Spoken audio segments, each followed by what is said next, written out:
Okay, this video is just that a new study has come out recently in 2026 showing that fish oil was linked to increased risk of cognitive decline. I just think that's funny because there's a lot of health influencers on the internet, high-fat phonies trying to say that you should take omega-3s to prevent cognitive decline. I disagree with that.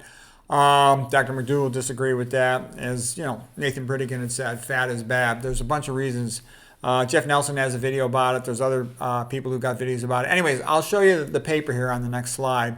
It's gotten to the channel news. That's what I think is kind of funny too. The mainstream, midstream media, even they are talking about fish oil being bad. We know it increases the risk of prostate cancer. We know it increases the risk of atrial fibrillation. We know it's an immunosuppressant. Why would something that's obesogenic and increasing your risk of carcinogenic, going to be a good idea to take? It's stupid.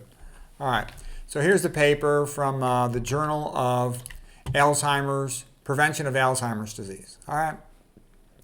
Association between omega-3 supplementation and cognitive decline in older adults. Okay, they said that omega-3 supplementation appears associated with accelerated cognitive decline in older adults, potentially through adverse effects on cerebral synaptic function, rather than classical Alzheimer's disease proteinopathies. It didn't appear due to beta amyloid in this particular study. It didn't appear due to tau. They felt it was due to FDG, fluorodeoxyglucose hypometabolism, meaning a lack of metabolism, which might mean a diabetes-like mechanism. Okay, I'm not certain of that, but okay, I'll show you another slide from the paper here. I just think it's funny. All right, so this is what they ended up having in their paper. They had, here, let me get myself out of the way here.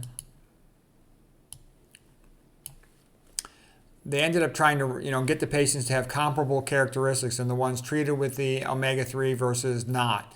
So they felt they had 273 omega-3 users, 546 non-omega-3 users. They tested them for amyloid, beta imaging, tau imaging, fluorodeoxyglucose imaging, and they felt that it was a fluorodeoxyglucose hypometabolism, lack of glucose usage, was related to the problems, which sounds a lot like the dilatory theory and a lot like my theory of neurodegeneration, supply and demand problems, which can happen from insulin resistance.